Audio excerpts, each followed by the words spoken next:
Hello दोस्तों, स्वागत है आपका एक बार फिर मेरे YouTube चैनल अक्षत काठा पर। आज हम पढ़ने वाले हैं जीएसटी के बारे में। जीएसटी यानी goods and service tax. GST के बारे में जानने से पहले हम ये जान लेते हैं कि टैक्स होता क्या है और इस चैप्टर को सॉल्व करने के लिए हम क्या क्या टर्म्स को यूज करने वाले हैं। तो what is tax? Tax is the amount of money which the government collects from us for using its services. तो टैक्स एक तरीके का पैसा होता है जो सरकार हमसे इकट्ठा करती है उसकी सर्विसेज को यूज करने के लिए। मान लीजिए आप घर में रह रहे हैं, तो आपने किसी टाइम पे वो प्लॉट सरकार से ही खरीदा होगा, उसके लिए आपको हाउस टैक्स देना पड़ता है।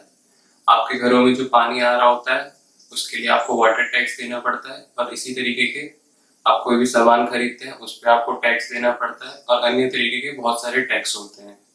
तो जितने भी तरीके के टैक्स होते हैं उनको ब्रॉडली हम दो कैटेगरीज में डिवाइड कर सकते हैं। फर्स्ट होता है डायरेक्ट टैक्स। डायरेक्ट टैक्स इसमें आते हैं हमारे इनकम टैक्स और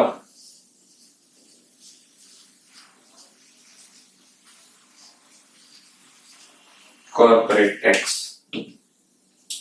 फिर होता है हमारा इनडायरेक्ट टैक्स।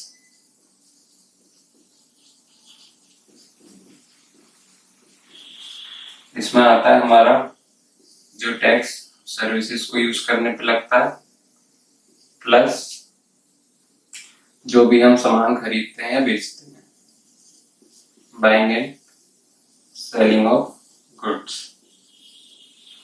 इनकम टैक्स होता है कोई भी अगर इंडिविजुअल है वो जितने भी पैसे कमाता है उसका कुछ हिस्सा उसको सरकार को देना पड़ता है। और कॉर्पोरेट टैक्स में सेम तरीका का income tax for the business, मतलब जो बिजनेस में लोग हैं वो जितना भी उनका कंपनी का टर्नओवर होता है उसका कुछ हिस्सा उनको गवर्नमेंट को देना पड़ता है। सर्विसेज आपकी होगी जैसे कि house tax and water tax. Buy and selling of goods हो गई आपकी, आपने कोई भी सामान खरीदा उसमें एक निश्चित टैक्स होता है जिसका कुछ हिस्सा सरकार को जाता है। अब देख लेते हैं हम इस चैप्टर में कि हम सॉल्व करने के लिए क्या क्या टर्म्स यूज करने वाले हैं। चलिए अब हम लोग कुछ इंपॉर्टेंट टर्म्स देखते हैं जो आपको बार बार इस चैप्टर के दौरान देखने को मिल सकते हैं। इसमें हमारा फर्स्ट टर्म है कॉस्ट प्राइस, जिसको सीपी भी लिखते हैं शॉर्ट फॉर्म में। कॉस्ट प्राइस हमारा होता है amount at which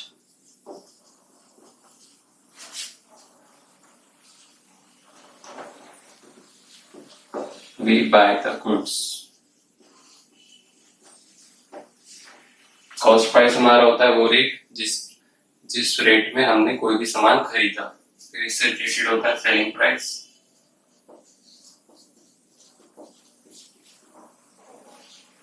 SP SP होता है जिस रेट में हमने कोई भी सामान को सेल किया।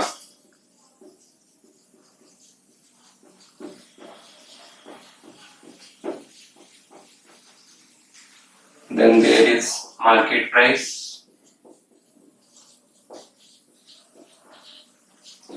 MP। ये होता है अमाउंट जो किसी भी गुड या सामान पे मार्क्ड होता है।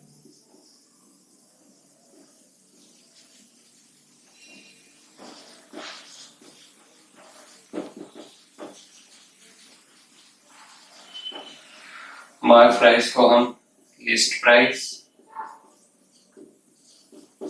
प्रिंटेड प्राइस या फिर कोटेड प्राइस भी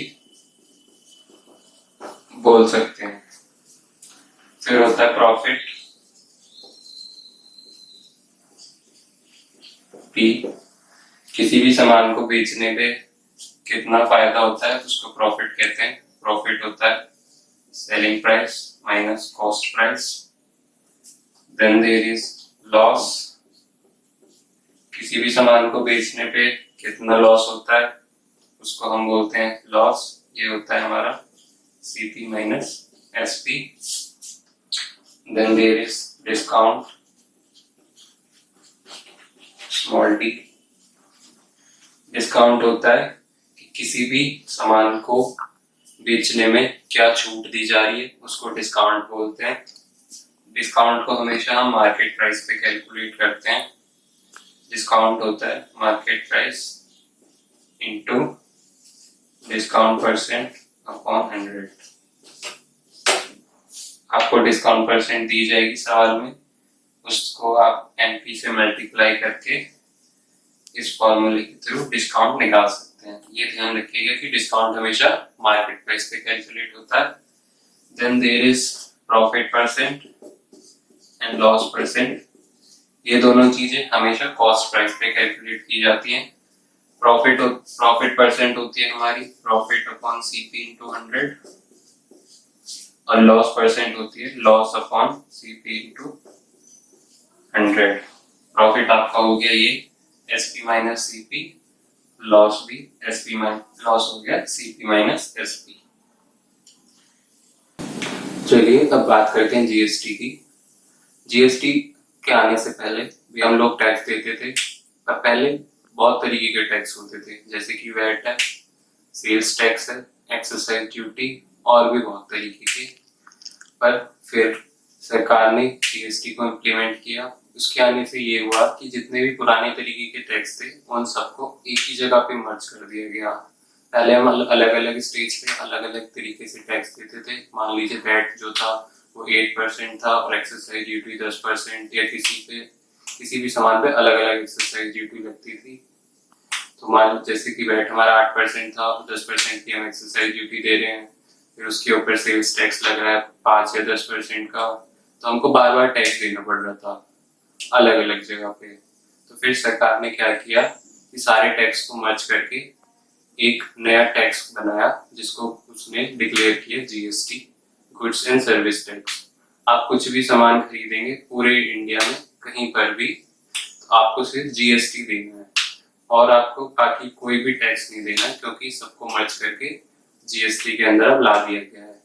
जीएसटी का बेसिक रेट 18% का है और ये अलग अलग प्रोडक्ट के लिए अलग अलग भी है, पर नॉर्मली हम 18% लेके चलते हैं। अगर कुछ लग्जरी आइटम है तो उसके लिए ये ज्यादा से ज्यादा 28% तक भी जाता है, और कुछ जो खाने पीने की चीजें हैं उनके लिए ये कम से कम 1% के लिए भी लगाया जाता है। चलिए अब देखते हैं जीएसटी काम कैसे करता है। तो जो हमारा टैक्स है, टैक्स हमेशा सेल्स प्राइस पे लगता है, यानी कि सेलिंग प्राइस पे हम टैक्स कैलकुलेट करेंगे। सेलिंग प्राइस, हमको टैक्स की कोई परसेंट दी जाएगी कि इतना परसेंट टैक्स लग रहा है, टैक्स की परसेंट अपॉन 100। तो कितना टैक्स लग रहा है हम इस तरीके से निकाल सकते हैं। सेलिंग प्राइस आप मार्केट प्राइस से कैलकुलेट कर सकते हैं। मार्केट प्राइस में अगर कोई डिस्काउंट दे रखा है तो पहले हम वहां से डिस्काउंट को घटाएंगे, फिर हमारा सेलिंग प्राइस निकल जाएगा। और अगर कोई डिस्काउंट नहीं दे रखा है तो सीधा सीधा मार्केट प्राइस में हम टैक्स को लगा के कैलकुलेट कर सकते हैं। जो हमारा जीएसटी है वो एक कंजम्पशन बेस्ड टैक्स है, मतलब कि जो भी हम प्रोडक्ट बेच रहे हैं वो कहाँ पे कंज्यूम हो रहा है उसके हिसाब से हम ये देख सकते हैं कि टैक्स सेंट्रल के पास जाएगा, मतलब सेंट्रल गवर्नमेंट के पास जाएगा या स्टेट गवर्नमेंट के पास। जो हमारा जीएसटी है वो हम उसको हम 3 पार्ट्स में डिवाइड कर सकते हैं। मान लीजिए हमारा जीएसटी का बेस रेट है 18%। जीएसटी को मान के चल रहे हैं 18% का बेस रेट है, तो इसके 3 पार्ट्स हैं।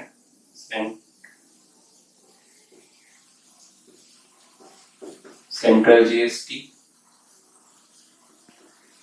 स्टेट जीएसटी और इंटीग्रेटेड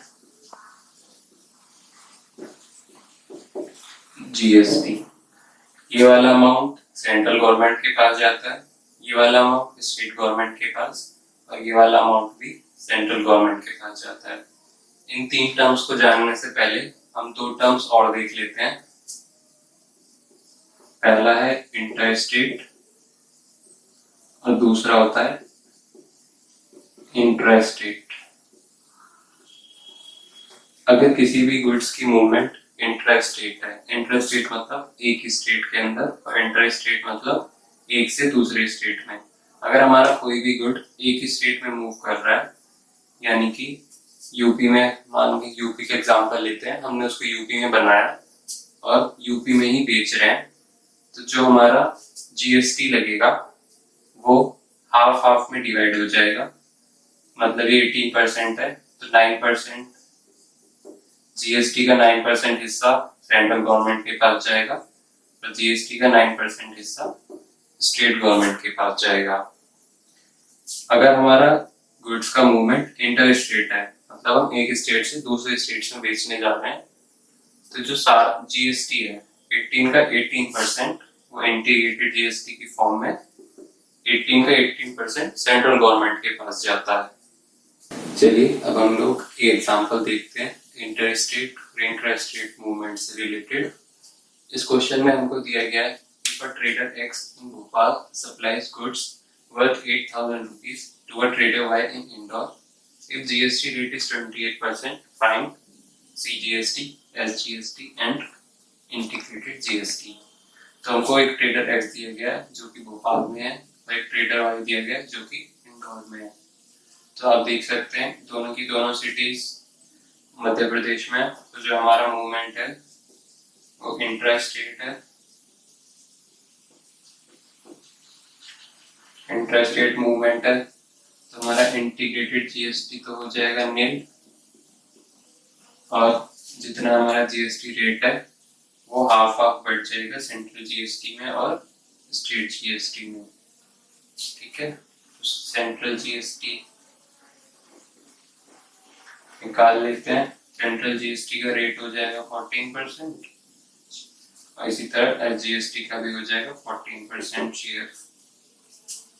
तो इनके टैक्स की वैल्यूज निकाल लेते हैं। हमारे को अमाउंट दिया गया है 8,000% सेलिंग प्राइस और 8,000 रुपीज, 8,000 इंटू 14/100, 14 8 जा 112, 0।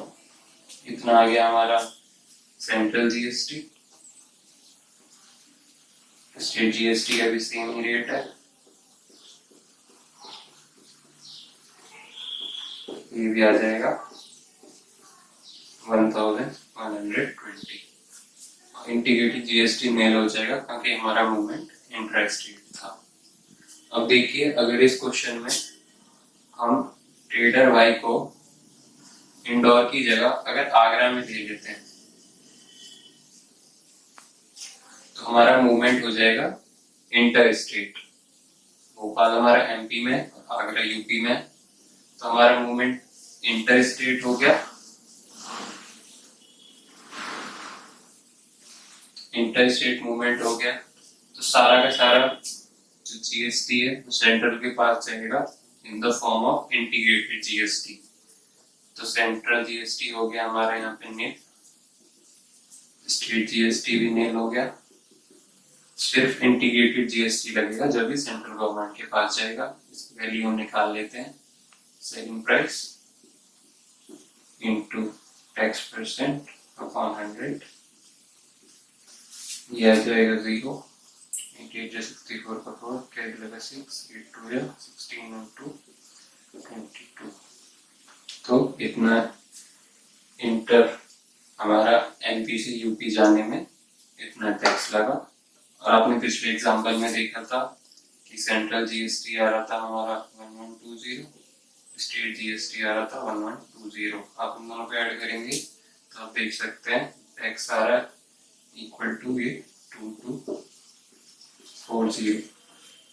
तो इसमें देखने वाली ये बात है कि कुल मिला के जितना भी हमारा जो सेलर टैक्स पे कर रहा है वो दोनों केस में इक्वल है, चाहे हमारा मूवमेंट इंटर स्टेट हो या इंट्रा स्टेट हो।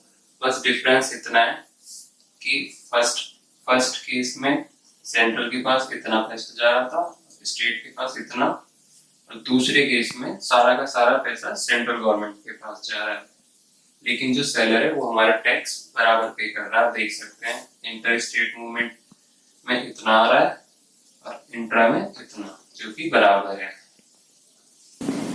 चलिए दोस्तों, अब हम एक जीएसटी से रिलेटेड एक क्वेश्चन करते हैं। इसमें हम क्वेश्चन में हमको दिया गया है find the amount of bill for the following interest rate transaction. आप देखिए यहाँ पे दिया गया इंटरेस्ट रेट पर ट्रांजैक्शन है, तो जो भी हमारा जीएसटी होगा वो सेंट्रल और स्टेट गवर्नमेंट के बीच में हाफ हाफ डिवाइड हो जाएगा। इस क्वेश्चन में आपको कोई जीएसटी का रेट भी नहीं दिया गया। अगर ऐसे क्वेश्चन आपको आते हैं तो आप जीएसटी का रेट मान के चलेंगे 18%, जो कि बेस रेट है। ठीक है, यहाँ पे आपको 4 प्रोडक्ट्स दिए गए हैं, 4 के एमआरपी दिए गए हैं और साथ ही साथ उनका डिस्काउंट परसेंट दिया गया है। आपको पता है कि टैक्स निकालने के लिए हमको सेलिंग प्राइस की जरूरत पड़ेगी। सेलिंग प्राइस हम निकाल सकते हैं ऐसे। सेलिंग प्राइस हमारा होता है market price into 1 minus discount percent upon 100। इस फॉर्मूले को यूज करके हम पहले सभी प्रोडक्ट्स का सेलिंग प्राइस निकाल लेते हैं। पहले प्रोडक्ट का मार्केट प्राइस 250, 1 माइनस 30 अपॉन 100, ये हो जाएगा 250, 70 अपॉन 100, जो कि हो गया ₹175। इसी तरह इसका निकाल लेते हैं 150 इंटू 68 अपॉन 100, 6, 4, 17 ₹102। इसका हो जाएगा 200 इंटू 60 अपॉन 100, ₹120। इसका हो जाएगा 300 इंटू 80 अपॉन 100, ₹240। तो हमने चारों प्रोडक्ट्स की सेलिंग प्राइस निकाल ली है। अब इनको ऐड करके हम टोटल सेलिंग प्राइस निकाल लेंगे। इनको ऐड करेंगे, ये हो जाएगा 102, 240, 175।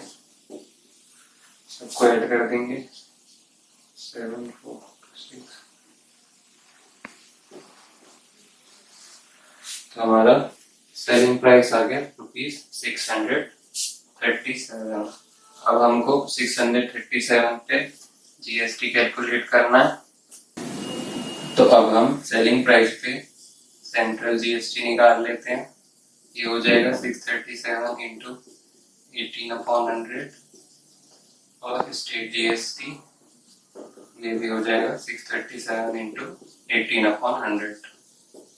इसको मल्टीप्लाई कर लेते हैं। 18 7 जा 126, कैरी 18 3 जा 54, पैरा 66, कैरी 6, 18 6 जा 108 प्लस 6 100, 14 अपॉन 100, ये हो गया हमारा ₹114.66। इतना आ गया हमारा सेंट्रल का जीएसटी, और इतना ही हो जाएगा हमारा स्टेट जीएसटी। तो यही हमसे पूछा गया था। चलिए दोस्तों, इस वीडियो में इतना ही। आपको कोई भी दिक्कत आ रही है सवाल करने में, या फिर आपको आज की वीडियो में कुछ समझ नहीं आया है, तो आप हमसे कमेंट सेक्शन में कमेंट करके पूछ सकते हैं।